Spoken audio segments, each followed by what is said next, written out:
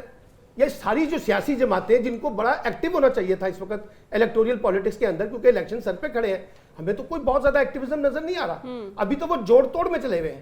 وہ دیکھ رہے ہیں کہ یہ جو الیکشن کی ارینجمنٹ طے ہونی ہے اس میں ہمارا کیا حصہ ہے، ہم کہاں پہ کھڑے ہوں گے. پھر سیاسی جماعتوں کے اندر یہ کنفیوژن آ گئی ہے کہ یہ دو نئی جماعتیں جو آپ نے تشکیل دی ہیں، استحکام پاکستان پارٹی اور پرویز خٹک کی پارٹی، اس کے پیچھے مقصد کیا ہے؟ اور پھر یہ کہ تیسری پارٹی کیوں کریٹ کی جا رہی ہے خاقان عباسی کے نام پر؟ کون لوگ اس کو کریٹ کر رہے ہیں؟ کیا ان کا ایجنڈا ہے؟ کن کے لوگوں کو انہوں نے توڑنا ہے؟ کن کے لوگوں کو ساتھ میں لانا ہے؟ تو آپ دیکھیے نا کہ جب الیکشن کے کانٹیکس میں ڈاؤٹس ختم ہوں گے تو پھر پولیٹیکل ایکٹیویٹیز بھی سٹارٹ ہو جائیں گی، سب لوگ کھڑے ہو جائیں گے. ابھی تو پی ٹی آئی کے بارے میں بھی کچھ نہیں پتا کہ کیا ہونا ہے کیا نہیں ہونا. اس لیے یہ جو ابہام میں کہہ رہا ہوں بار بار کریٹ کیا جا رہا ہے، جس سے یا تو لگتا ہے جو رضوان عزیز صاحب کہہ رہے ہیں کانشیسلی الیکشن کا ماحول نہیں بننے دینا، الیکشن کے ماحول کو بنے بغیر ایک سادہ سا ہومیوپیتھک قسم کا الیکشن کروانا ہے آپ نے. ایک ایسا الیکشن کروانا ہے جس میں کوئی ایکٹیویزم نظر نہ آئے، جس میں کوئی بڑے جلسے جلوس نہ ہو سکے، جس میں کچھ لوگ شریک نہ ہو سکے. پھر یہاں -1 کی بات بھی ہو رہی ہے، یہاں -2 کی باتیں بھی ہو رہی ہیں، یہاں -all کی باتیں بھی ہو رہی ہیں، یہاں مدر آف ڈیل کی باتیں بھی ہو رہی ہیں. یعنی جس کے منہ میں جو آ رہا ہے، جس کے پاس جو انفارمیشن ہے وہ اس کے مطابق اپنا انالیسس، اپنی خبر، اپنی انفارمیشن دے رہا ہے. آپ فیصل واڈا کو سنیں تو وہ بتاتے ہیں ان کے بقول 21 اکتوبر کو نواز شریف صاحب نے واپس نہیں آنا. اب پتہ نہیں وہ کتنے وثوق سے کہتے ہیں، کون ان کو انفارمیشن دیتا ہے، کون ان کو فیڈ کرتا ہے، کون ان کو بٹھاتا ہے. اب یہ سارے کھیل جو اس وقت پاکستانی سیاست کے اندر ہو رہا ہے، کیا یہ پولیٹیکل سٹیبلٹی کے لیے ہو رہا ہے؟ کیا یہ اکنامک سٹیبلٹی کے لیے ہو رہا ہے؟ کیا یہ ڈیموکریسی کے لیے ہو رہا ہے؟ کیا یہ کانسٹیٹیوشن کے لیے ہو رہا ہے؟ کیا یہ رول آف لا کے لیے ہو رہا ہے؟ آپ مجھے بتائیے نا. یعنی جس قسم کی کنفیوژن پچھلے 1.5 سال سے پاکستان کی پالیٹکس میں کریٹ ہو چکی ہے، اس کے اندر سے بار بار لوگ آپ سے سوال کر رہے ہیں نا.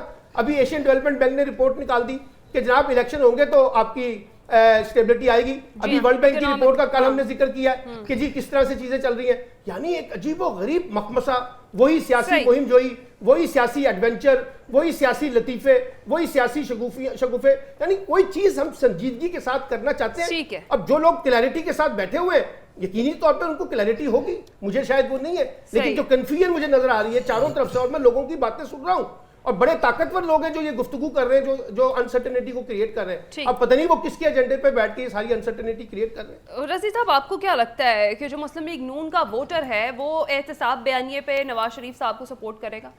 دیکھیے، جو اس کا ووٹر ہے یہ الیکشن والے دن ہی پتہ چلے گا کہ وہ ان کے اس احتساب بیانیے کو سپورٹ کرے گا یا نہیں کرے گا، اور ان کے لیے وہ ووٹ ڈالنے نکلے گا یا نہیں نکلے گا. یہ تو الیکشن کا دن ہوگا. لیکن دیکھیے بات یہ ہے کہ پنجاب از دا مین بیٹل فیلڈ. جس نے پنجاب جیتنا ہے اس نے وفاق جیتنا ہے. اب پیپلز پارٹی بڑھتی آ رہی تھی، پنجاب کے اندر استحکام پارٹی کھڑی کر کے پیپلز پارٹی کا راستہ روک دیا گیا، جس کے اوپر وہ بہت زیادہ بٹر بھی ہوئی ہے. وہ کے پی کے میں جانا چاہ رہی تھی، وہاں پہ پی ٹی آئی حقیقی کے نام سے ایک پارٹی، حقیقی کے parliamentarian, P T I parliamentarian کے نام سے ایک پارٹی کھڑی کر دی گئی. اور ان کو اس بات کا، اس امر کا بہت رنج ہے کہ ان کو ان دونوں اپرچونٹیز کو کیچ کرنے سے روک دیا گیا. اب دیکھیے نواز شریف صاحب جو ہیں، ان کی 21 کی واپسی اور ان کا استقبال، اس استقبال کا حجم یہ طے کرے گا کہ فیوچر کے اندر جو politics up to the election ہونی ہے، اس پولیٹکس کے پیرامیٹرز کیا ہوں گے، پیراڈائمز کیا ہوں گے، اور اس کے اندر کون کون سی قوتیں کس کس لیول سے موو کر رہی ہوں گی. نواز شریف صاحب آئیں گے. مجھے آج ایک ذریعے نے خبر دی ہے، میں اس خبر کو انڈورس نہیں کر پا رہا اور میں اس خبر سے سہمت نہیں ہوں، اسے اگری نہیں کرتا، لیکن ان کا خیال ہے کہ نواز شریف صاحب آئیں گے اور نواز شریف صاحب مینار پاکستان والے جلسے سے خطاب کر کے اگلے دن جیل چلے جائیں گے. اچھا. اور پھر وہاں سے اپنا کیس اگلے 15 دن مہینے کے اندر سیٹل کروا کے باہر نکلیں گے. میں نے کہا کہ کیس تو اسلام آباد میں لگا ہوا ہے، تو کیا وہ بھی اڈیالہ ہی جائیں گے؟ اس کے اوپر وہ مسکرا کے خاموش ہو گئے. لیکن وہ جو ان کا واپسی ہے اور ان کی واپسی کا استقبال ہے، اور استقبال کا جو والیوم ہے جس کا دعویٰ پی ایم ایل این نے کیا ہے، اس کو پی ایم ایل این بھی دیکھ رہی ہے، اس کا ورکر بھی دیکھ رہا ہے، اور باقی پارٹیاں بھی جو ہیں وہ غور سے دیکھ رہی ہیں, اس سے کک سٹارٹ کرے گی الیکشن کمپین. یہ میری رائے ہو سکتی ہے, میری رائے ہے کہ اس سے الیکشن کمپین کک سٹارٹ کرے گی. باقی ساری پارٹیاں جو ہیں وہ میاں نواز شریف کی واپسی کے اوپر نظر لگا کے بیٹھے ہوئے ہیں کہ ان کو کیا مطلب کہ خفیہ قوتوں کی طرف سے ویلکم ملتا ہے, عدلیہ ان کے ساتھ کیا سلوک کرتی ہے, اور ان کا ووٹر ان کو کس طرح ویلکم کرتا ہے. یہ چیزیں پھر الیکشن کا وہ پیس سیٹ کریں گے. ٹھیک ہے واقع صاحب, جیسے ابھی اس وقت میاں نواز شریف صاحب ایک بار پھر سے ملکی سیاست کا محور بنے ہوئے ہیں, دیگر سیاسی جماعتیں کہاں ہیں؟ میاں نواز شریف جب گئے تھے تو اس وقت وہ, اگر ہم یہ سمجھیں کہ واپس آپ کلاک جو ہے وہ واپس لے جائیں, تو اس وقت کوٹ لکھپت جیل میں تھے میرے خیال میں, وہاں سے وہ پھر گئے تھے. ہاں جی, دیکھیے میں قیوم صدیقی صاحب میں یہی بات کرنے لگا تھا, اگر تو کسی شخص کی ایک کوریکشن کرنے دیجیے. میرا خیال یہ ہے کہ جو ان کو ابسکانڈر ڈکلیئر کیا گیا ہے وہ اس کیس میں نہیں کیا گیا ہوا. اچھا, ان کو ابسکانڈر اس کیس میں کیا گیا ہوا ہے جو اسلام آباد ہائی کورٹ کے اندر پینڈنگ تھا. میں اس لیے بات کر رہا ہوں. دیکھیے وہ کہیں سے بھی کیا گیا ہے نا, لیکن جس آرڈر کی بنیاد پہ وہ گئے تھے وہ لاہور ہائی کورٹ, وہ لاہور ہائی کورٹ کا تھا, لاہور بینچ کا لاہور ہائی کورٹ. یہ بات سب کو ذہن میں رکھنی چاہیے, باقر نجفی صاحب کا آرڈر. جی یہ بات سب کو ذہن میں رکھنی چاہیے کہ اگر پاکستان میں واقعی کوئی رول آف لا ہے اور میاں نواز شریف پاکستان تشریف لاتے ہیں, اگر کوئی یہ سمجھ رہا ہے کہ وہ پہلے جلسہ کریں گے اور اس کے بعد وہ جیل جائیں گے, میرا خیال ہے ایسا تو ممکن نہیں ہونا. اگر انہوں نے جیل جانا ہے تو انہوں نے جہاز سے اترتے ہی انہوں نے ان کو ہینڈ کف لگانا ہے اور رن وے سے ہی انہوں نے ان کو پکڑ لینا ہے. اگر رول آف لا نہیں ملے گی, جی اگر آپ کہہ رہے ہیں رول آف لا, جی اگر رول آف لا ہوا قانون اور ضابطے کے مطابق تو یہ بات ہے. اب دیکھنا یہ ہے کہ ان کو کون, باقی صاحب یہاں پہ یہ دیکھنے والی بات ہے نا کہ ہم رول آف لا کی تو بات کریں کہ لیکن دیکھ تو لیں کہ پہلے صورتحال کیا ہے, وہ کیسی کون سی صورتحال ہے جس کے اوپر کون سا رول اور لا جو ہے وہ اپلائی ہوگا. اگر وہ دیکھیں خود کو سرنڈر کرنا بیفور دی میجسٹری آف لا جو ہے نا, that is the rule of law جہاں تک میرا خیال ہے. قیوم صدیقی صاحب سرنڈر کرنا اپنی جگہ, اپنے آپ کو سرنڈر کرتے ہیں اور کورٹ کے آرڈر کے ساتھ آپ آگے نکلتے ہیں تو پھر آپ کو مجھے اعتراض تو نہیں ہونا چاہیے. دیکھیے سرنڈر کرنا اپنی جگہ پہ. آپ مجھے بتائیے کہ 50 روپے کے اسٹیمپ پیپر پر ان عدالتوں کو کس طرح میں کون سا لفظ استعمال کروں, ویسے بڑی زیادتی والی گل ہے. اتنے سال ایبسکانڈر رہنا, اپنی بڑی 17 پروٹیکٹیو بیل ہے. نواز شریف کو ایک ہی پروٹیکٹیو بیل ہے. دیکھیے اگر عدالت ان کو پروٹیکٹیو بیل دیتی ہے تو کسی کو کوئی اعتراض نہیں.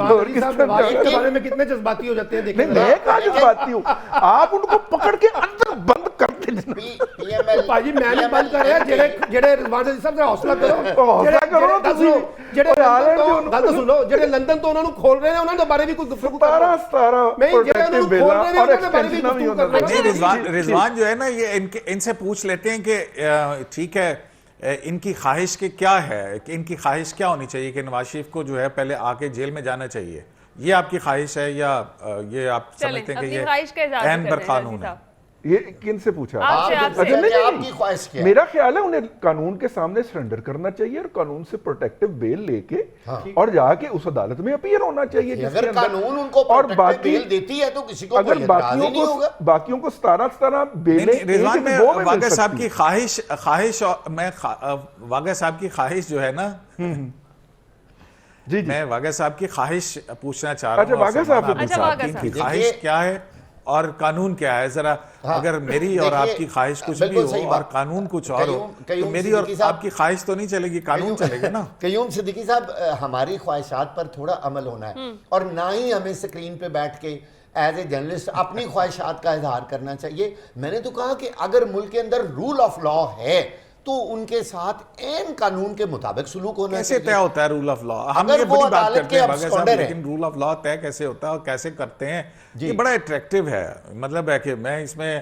آپ کے سے بالکل اتفاق کرتا ہوں. ایک بندہ جیل سے گیا ہے 50 روپے کے اسٹیمپ پیپر پہ, کیا پیرامیٹرز ہیں اس کی, کیا ٹیکنیکلٹیز ہیں, وہ کیا چیزیں ہیں جس سے ہو. بڑی کلیئر بات ہے کہ جس پوزیشن میں جس حیثیت میں وہ گئے تھے جب وہ واپس آئیں گے تو وہ ایز اٹ از اسی حیثیت میں واپس آئیں گے.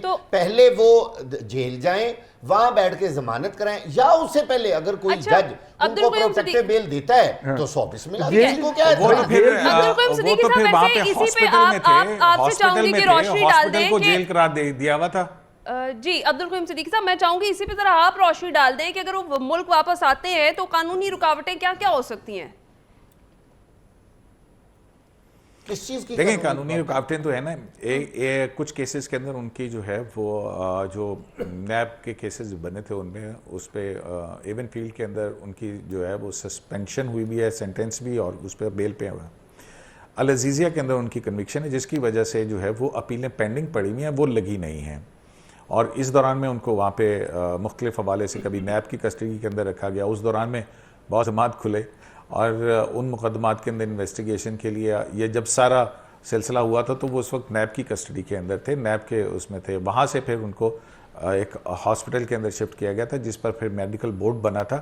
اس میڈیکل بورڈ کی رپورٹس کی بنیاد کے اوپر پھر معاملات آگے چلے تھے, اور پھر عمران خان صاحب کی جو حکومت تھی انہوں نے ای سی ایل سے نام نکالا تھا.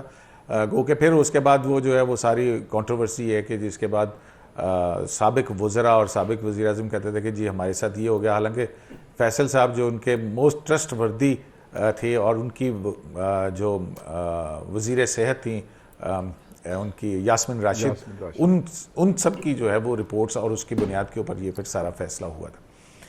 تو جو ہے وہ پھر بہرحال کنوکشن جو ہے قانونی طور کے اوپر یہ ہے, اور وہ اس وقت جو ہے وہ کسٹڈی کے اندر تھے اور ہسپتال میں تھے, ہسپتال کو جیل ڈکلیئر کیا ہوا تھا. تو یہ بھی تو ہو سکتا ہے کہ واپس چلے جائیں اور پھر اس کے بعد وہ عدالت سے رجوع کریں. ٹھیک ہے, سلمان ابھی صاحب کچھ ایڈ کرنا چاہ رہے ہیں, کوئی پھر ہم بریک پر جائیں گے. صدیقی صاحب, اگر نواز شریف صاحب کسی مفاہمت کے تحت اگر میں سیاسی اگر میں ہوتا نا لیڈر ہوتا نا تو میں نے اتر کے بالکل جیسے میں پہلے نواز شریف کو جو ہے ان کی غیر موجودگی میں سزا سنائی گئی تھی, وہ بیٹی کا ہاتھ پکڑ کے جو ہے وہ جیل کے اندر چلے گئے تھے. میں پھر اگر آپ میری بات سنیں اور میں اپنے آپ کو سیاسی لیڈر سمجھوں تو میں کہوں گا جی ٹھیک ہے جی میں جیل کے اندر جا رہا ہوں, وہاں سے میں پھر اپنی جو بھی قانونی چلیں. آپ تو یہ عبد القیوم صدیقی صاحب زندہ باد, لیکن میں نواز شریف صاحب کی بات کر رہا ہوں. میں کہہ رہا ہوں کہ نواز شریف صاحب اگر پاکستان آتے ہیں اور ان کے کچھ معاملات طے ہوتے ہیں تب وہ پاکستان آتے ہیں نا, تو پھر یہ ساری قانونی جتنی باتیں ہیں نا یہ بے معنی ہو جائیں گی. کیونکہ کسی ڈیل کے تحت آئیں گے نا, کسی معاملات کے تحت آئیں گے. یار سن تو لے رضوان عزیز صاحب, ایک تو جذباتی نہ ہوا کرے نا. سلمان عابد صاحب سن تو لے میرے بھائی, تھوڑا سا حوصلہ بھی تو پیدا کیا کرے رضوان عزیز صاحب. جب آپ کو یاد ہے نا, آپ کو یاد ہے نا سعودی عرب, جب ہم ڈیل کا لفظ استعمال کرتے ہیں نا تو پھر ڈیل کا دوسرا کردار وہ بھی کریں, آپ کریں نا سر, وہ روکا کس نے ہے, لیکن اس کا بھی کریں نا. سعودی عرب سے جب ڈیل ہوئی تھی, سن تو لے قیوم صدیقی صاحب, سن تو لے سبق سن لو تسی نے روزانہ سنانا ہوندا. جب سعودی عرب سے ڈیل ہوئی تھی, جس طرح سے سعودی عرب سے واپس آئے تھے اور جس طرح سے وہ کاغذات دکھائے گئے تھے وہ بھی ہم نے دیکھے تھے نا سر, یا نہیں دیکھے تھے ہم نے. اس لیے یہ نہ کہیں کہ جناب کوئی ڈیل شیل نہیں ہوتی. ڈیل کوئی بھی سیاستدان کر سکتا ہے, عمران خان بھی کر سکتا ہے, نواز شریف صاحب نے بھی ماضی میں کی ہے, کسی اور نے بھی کی ہے. کون کس سے کرتا ہے ڈیل؟ جس سے کرتا ہے آپ کو نہیں پتا. کون کس سے کرتا ہے؟ اسٹیبلشمنٹ کے ساتھ ڈیل. چلیں ٹھیک ہے جی, اسٹیبلشمنٹ کے ساتھ ہی ڈیل ہوتی ہے نا. دیکھنا یہ ہے کہ 21 اکتوبر کو نواز شریف صاحب ملک واپس آتے ہیں, اور آتے ہیں تو اس کے بعد کیا وہ جلسہ کریں یا سرنڈر کر دیں گے, یہ سب تو تبھی پتہ چلے گا جب وہ واپس آئیں گے. ناظرین بریک کا وقت ہے, بریک کے بعد جب ہم واپس آئیں گے تو بات کریں گے کہ مہنگائی کے مارے عوام پر ایک بار پھر سے بجلی بم گرانے کی تیاری بھی کر لی گئی ہے, اور اس ساری صورتحال میں حکومت بے بس اور وزارت توانائی خاموش دکھائی دے رہی ہے. اس پر بات کرتے ہیں اس بریک کے بعد.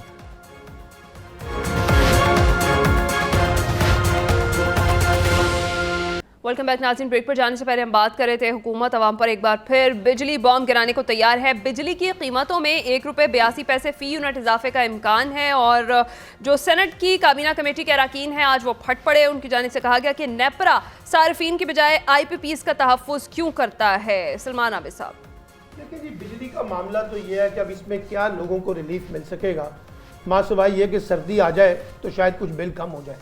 باقی اس حکومت سے یا نگران حکومت سے یا باقی لوگوں سے آپ کیا توقع رکھیں گے؟ ان کے پاس کون سا ایسا ریزولوشن ہے جس کی بنیاد پہ وہ لوگوں کو ریلیف دے سکتے ہیں؟ ایک بات, جب ہم آئی پی پیز کے معاہدے کھولنے کے لیے تیار نہیں ہیں, وہ جو معاہدے ہوئے وہ کن شرائط پہ ہوئے, کس نے کیے, کس نے کن شرائط پہ بیٹھ کے چیزوں کو لے کر آگے بڑھے, اس کے نتیجے میں جو یہاں پہ کرائسس کریٹ ہوا وہ کیا ہوا. یعنی ہم نے کسی کو اکاؤنٹیبل کیا ہے؟ ہم کسی کو اکاؤنٹیبل کرنا چاہتے بھی ہیں, ہم کسی کو پکڑنا چاہتے ہیں سارے معاملے میں جو کچھ یہاں پہ بے ضابطگیاں ہوئی ہیں, بدعنوانیاں ہوئی ہیں, کرپشن ہوئی ہے, لوٹ مار ہوئی ہے بجلی کے نظام کے کانٹیکس میں, یا اس کی مینجمنٹ کے ایشوز کو ٹھیک کرنا چاہتے ہیں, یا اس کی گورننس کے بجلی کے نظام کی گورننس کو ہم ٹھیک کرنا چاہتے ہیں؟ مجھے بتا دیجئے کتنے اسٹیپ لے رہے ہیں. اچھا اب وہ جی بجلی چوری پکڑتے جا رہے ہیں, وہ 50,000 والے, 40,000 والے, 10,000 والے, 15,000 والے, شاید کوئی بڑے بھی پکڑ رہے ہوں گے. بھائی آپ کی جو بجلی کی گورننس کا نظام ہے وہ صرف بجلی چوری کا نہیں ہے, وہ بجلی پیدا کرنے سے لے کے بجلی کی مانیٹرنگ کے لے کے اس کی کیپیسٹیز کے ایشوز ہیں, اس کے گورننس کے ایشوز ہیں, اس کی ٹرانسپیرنسیز کے ایشوز ہیں, اس کی اکاؤنٹیبلٹی کے ایشوز ہیں. لیکن ہم ان چیزوں کو تو ٹھیک کرنے کی کوشش نہیں کر رہے, نہ ہم کوئی کام کر رہے ہیں. اب ہم کسی طریقے سے جسے کہتے ہیں لوگوں کو ایک لارا لگا دیتے ہیں کہ اچھا جی ابھی کچھ بہتری آنے والی ہے, ابھی کچھ بہتری آ جائے گی, ڈالر نیچے آ جائے گا تو پھر فلاں آ جائے گا, یہ ہو جائے گا. فی الحال تو دیکھیے اس وقت ہمیں بلکہ لوگوں کو تو کہا جا رہا ہے کہ وہ سولر کی طرف جائیں, اور سولر کو بھی آپ کنیکٹ کر رہے ہیں اپنا وابڈا کے ساتھ, اور تاکہ وہاں سے وہ بجلی سستے داموں دیں اور پھر یہاں سے مہنگی لیں. اب جن لوگوں نے سولر لگائے ہوئے تھے اس دفعہ تو وہ بھی روئے ہیں, انہوں نے بھی کہا کہ ہمارے بجلی کے بل جو ہے وہ بہت زیادہ آ گئے, ہمیں تو بتایا گیا تھا کہ سولر لگانے سے چیزیں کم ہو جاتی ہیں. تو میرا مطلب ہے کہ اس کا کوئی شارٹ حل نہیں ہے, اس کی لانگ ٹرم, اس کا ایک سسٹینیبل ماڈل, اس کا گورننس کی ایک ایفیکٹو ماڈل بنانا پڑے گا جس کے نتیجے میں کچھ بہتری آ سکتی ہے. ایسے جس طرح سے ہوائی کام کر رہے ہیں اس طرح سے کچھ ٹھیک ہے. سوال تو پھر صحیح اٹھایا گیا سینیٹر اراکین کی جانب سے کہ نیپرا صارفین کی بجائے پھر آئی پی پیز کا تحفظ کیوں کرتا ہے ہمیشہ؟ عبدالقیوم صدیقی صاحب. دیکھیں یہ سلمان عابد صاحب جو بات کریں نا, بظاہر تو بالکل ان سے کو دل کرتا ہے کہ ہونا تو ایسا ہی چاہیے تھا کہ جب ہم آئی پی پیز لے کے آ رہے تھے, یہ آج کی بات نہیں ہے, جب بینظیر بھٹو صاحبہ کی حکومت کے اندر پہلے آئی پی پیز جو لگے تھے وہ تھے, پھر اس کے بعد جنرل پرویز مشرف کا پورا 10 سال گزرے 1 میگا واٹ بجلی کا کچھ نہیں کیا گیا, کوئی پروجیکٹ نہیں لگایا گیا.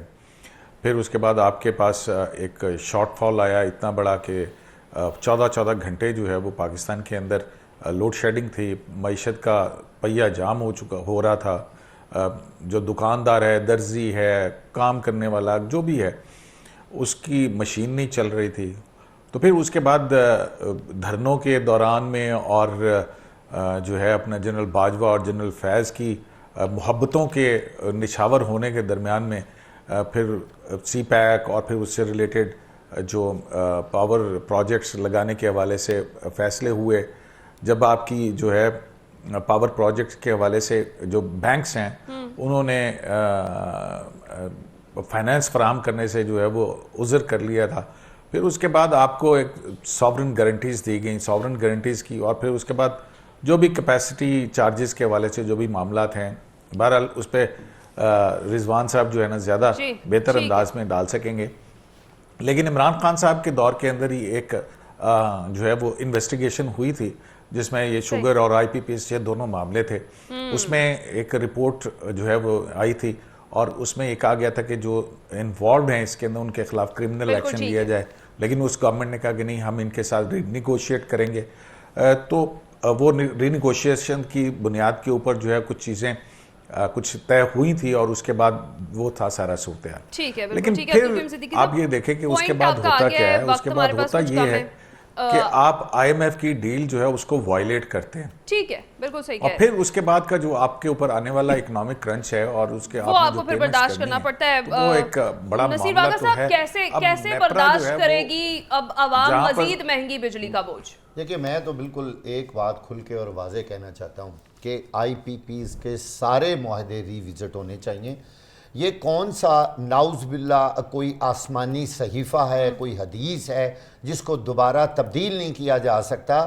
آپ دیکھیں اتنی حکومتیں آئی ہیں اور ہر حکومت میں ہر بندے نے, ہر حکمران نے کہا ہے کہ یہ بہت ہی ظالمانہ قسم کے معاہدے ہوئے، لیکن کسی نے ان کو ری وزٹ کرنے کی جرت نہیں کی۔ غریب عوام تو مر رہی ہے بھائی، آپ ان کو کھولیں۔ پہ پڑ رہا ہے نا جی بوجھ تو ہم پہ پڑا، آپ ان کو کھولیں، ری وزٹ کریں، ان کو بلائیں، ان کو کہیں بھائی ہم افورڈ ہی نہیں کر سکتے۔ اس سے بھی اگلی بات، بھائی جتنا آئی پی پیز کے ساتھ معاہدہ ہوا ہے اتنا تو ہمارے سسٹم میں بجلی آ ہی نہیں سکتی۔ جی ہاں، اصل ایشو یہ ہے کہ ہم تو اتنی بجلی کا ہمارا نظام بوجھ ہی نہیں برداشت کر سکتا، تو ہم معاہدے پہ معاہدے کرتے گئے۔ بھئی عام لوگوں کو بتائیں کہ خدا کا واسطہ ہے، انہوں نے اس طرح کے معاہدے کیے کہ وہ والی فیکٹری جہاں بجلی بن رہی ہے وہ جنریٹر چلے یا نہ چلے، آپ کو پیسہ ڈالرز میں ان کو دینا پڑے۔ وہ ریلیف کے دعوے کیوں حکومت بے بس ہے، وزارت توانائی خاموش ہے؟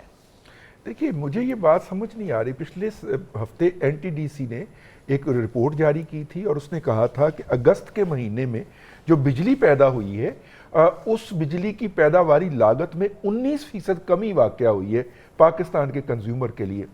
اگر وہ 19% کمی ہے تو پھر یہ مجھ سے اضافی کیوں وصول کیے جا رہے ہیں میرے بل کے اندر، اس کے اوپر مجھے ریلیف ملنا چاہیے۔